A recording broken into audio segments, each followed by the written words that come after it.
নমস্কার দর্শক বন্ধু। বাস্তু কোন কারণে দূষিত হয়? নিজে থেকে নিজে বাস্তু দূষিত করে রেখেছেন বা ভুলবশত সেই জিনিস সেই জায়গায় হয়ে গেছে। এমন এমন জায়গা আছে ভাঙতে হবে, না ভেঙে প্রতিকার হয় না, সেই সম্পর্কে জানাবো।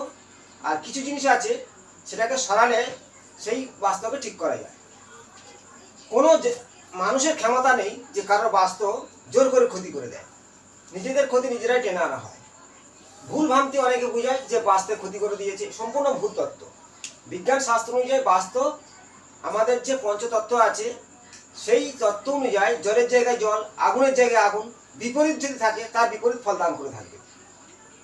তেমনই সেই বাস্তু সম্পর্কে একটা ভিডিও হয় না, আমি কিছু তত্ত্ব দিচ্ছি শর্টের মধ্যে কিছু কিছু। প্রথম শুরু করব যে 360 ডিগ্রি মোট আকাশত্বের স্কোয়ার রাশিচক্রের 360 ডিগ্রি প্রত্যেকের বাস্তু হিসাব করতে হবে। 0 ডিগ্রি উত্তর দিক থেকে শুরু করে কোন কোন ডিগ্রির মধ্যে কোন কোন জিনিস আছে।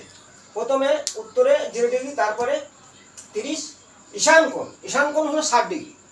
এই 60 ডিগ্রির মধ্যে ঈশান কোণ, ঈশান মানে ঈশ্বর, সেখানে ঈশ্বরের বাস।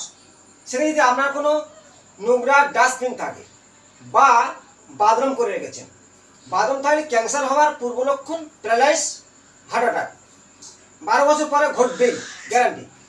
বা কোনো রকম ওখানে সিঁড়ি আছে, আপনার সবসময় মাথায় চাপ আছে, লোড, ঈশ্বর মানে ওখানে ঈশান কোণে হালকা জিনিস থাকা নিয়ম। বিজ্ঞান শাস্ত্র অনুযায়ী পৃথিবীর ঢাল উত্তর মেরু হয়ে পূর্ব উত্তর মেরু সবসময় কাঁদতে থাকে। তা সূর্যের রশ্মি প্রথমে আমাদের ঈশান কোণে পড়ে।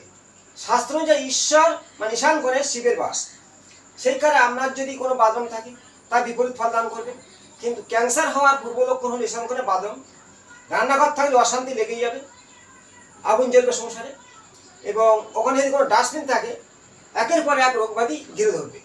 আমরা সন্তানের পড়াশোনা ডিস্টার্ব হবে। চলে যায় 60 থেকে 90 ডিগ্রি, সূর্য ওঠে 90 ডিগ্রি। প্রত্যেকের বাড়িতে ফোন আছে, কমপ্লাসে দেখে নেবে। পূর্ব দিক 90 ডিগ্রি যে সূর্য উঠছে, পূর্ব দিকে ইন্দ্র আছে, কয়েকটা দেবতার বাস আছে, এই ভিডিওতে বলতে পারবো না। তো ওই পূর্ব দিকে গেট করা সবার পক্ষে শুভ। পূর্ব দিক এখানে যদি কোনো রকম আপনার বাথরুম আছে সেটাও মানহানি হওয়ার সম্ভাবনা। অগ্নিকোণ 120 ডিগ্রি, 120 ডিগ্রির মধ্যে দক্ষিণ ও পূর্বকোণ 120 ডিগ্রির মধ্যে যে অগ্নিকোণ, সেখানে যদি আমরা বাথরুম থাকে মানে কোনো চালের ঘর, কল, টিউবকল, জলাশয়, তাহলে আমরা ব্যবসা করছেন, ব্যবসা ডুবে যাবে, অর্থ স্টে করবে না, অ্যাক্সিডেন্ট দুর্ঘটনা হওয়ার প্রবল লক্ষণ। বিয়ে যাদের হয়নি বিয়ে হবে না, বিয়ে হয়ে গেছে স্বামী স্ত্রীর মধ্যে অশান্তি সৃষ্টি হবে। অগ্নিকোণ আমাদের দৈত্যগুরু শুক্রাচার্যের স্থান, সেখানে থেকে অর্থের উৎপত্তি হয়। ওই অগ্নিকোণ যদি ড্যামেজ হয় আমার জীবনে কিন্তু বারে বারে ঘাত প্রতিঘাত আসবে। বিজনেস তো হবেই না, আগুনে জল পড়লে কয়লা সৃষ্টি হবে, জীবন কয়লা হয়ে যাবে। চলে যায় 180 ডিগ্রি দক্ষিণ দিক। দক্ষিণ দিকে 180 ডিগ্রির মধ্যে যদি আপনার কোনো জল ইউজ হয়, আগুনের জায়গা, তাহলে আপনার বারে বারে সেই সংঘর্ষের মধ্যে থাকতে হবে। কেস মামলা মোকদ্দমা ঘটতেই পারে, শত্রু বৃদ্ধি হবে। 180 ডিগ্রির মধ্যে আপনার বাড়ির মেন দরজা মিলাম, কেস মামলা ঘটেছে বা অকাল মৃত্যু হয়েছে কারণ। 180 ডিগ্রির মধ্যে যদি দক্ষিণ দিকে গেট থাকে। চলে যায় 180 থেকে 240 ডিগ্রি নৈঋত কোণ, রাহু স্থান, দৈত্যরাজ রাহু। নৈঋত কোণে আপনার গেট আছে, একের পর এক দুর্ঘটনা। নৈঋত কোণের গেট, রাহু প্রবেশ করছে বাড়িতে, এই গেট না ভেঙে ঠিক করা যায় না। যেমন ঈশান কোণে বাথরুম ঠিক করার সম্ভাবনা কোনো জ্যোতিষীর পক্ষে নয়, কোনো তান্ত্রিকের পক্ষে নয়, যদি কেউ বলে থাকে সে ঠক। এবার নৈঋত কোণের গেট ছেড়ে আসুন, এখানে বাস্তব পুরুষের পা থাকে, এই দিকে তুমি বাথরুম করতে পারো কিন্তু ডিগ্রি মেপে করতে হবে। চলে আসি পশ্চিম দিক, 270 ডিগ্রি শনির বাস। পশ্চিম দিকে জলাশয়, এখানে সিঁড়ি করার নিয়ম। সিঁড়ি ভুল জায়গায় হলে বিপরীত ফল দান করবে। সিঁড়ি বিশাল লোড টানে, একটা ছাদের লোড সিঁড়ির সমান, তেমনই সিঁড়ি পশ্চিম দিকে করা উচিত 270 ডিগ্রির মধ্যে। এই পশ্চিম দিকে 270 ডিগ্রি আপনার কিচেন ঘর আছে বা আগুন জ্বলছে, বাড়িতে অশান্তি লেগে আছে, শিরাশুরের ব্যথা, প্যারালাইস হওয়ার প্রবল লক্ষণ। চলে আসি বায়ুকোণ, 300 ডিগ্রি চন্দ্রস্থান। বায়ুকোণে সিঁড়ি বা তার নিচে বাথরুম, আপনার মানসিক চাপ, মানসিক কষ্ট বেড়েই চলেছে, কোনো মতে আপনার ঠিকঠাক করতে পারবেন না এবং হার্টের সমস্যা আসতেই পারে।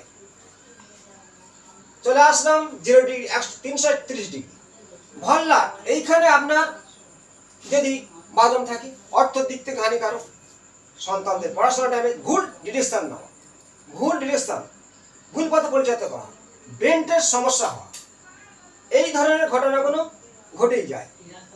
আমি যে ভিডিওর মধ্যে দিকগুলো দেখালাম, ঈশান, নৈরিত, অগ্নি, বায়ু, পশ্চিম ও পূর্ব, এর মধ্যখানটা মিডলটা হলো ব্রহ্মস্থান। এখানে কম্পাস রেখে আপনি দিককে নির্ণয় করতে পারবেন, ডিগ্রি দেখতে পারবেন।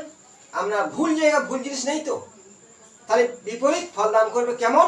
বাস্তু দোষ হওয়ার কারণ, বাস্তু কেন দূষিত হয় সেই সম্পর্কে আমি যে ভিডিওটা তুলে ধরলাম, আপনারা এটা ভালো করে দেখবেন। তার সাথে আরো বহু তত্ত্ব আছে। গেটের সমস্যা আছে, যেমন বললাম যে অগ্নিকোণে কেউ যদি ঠাকুর ঘর করে থাকে, অনেকে কি করেছে 120 ডিগ্রির মধ্যে ঠাকুরের মন্দির বানিয়েছে।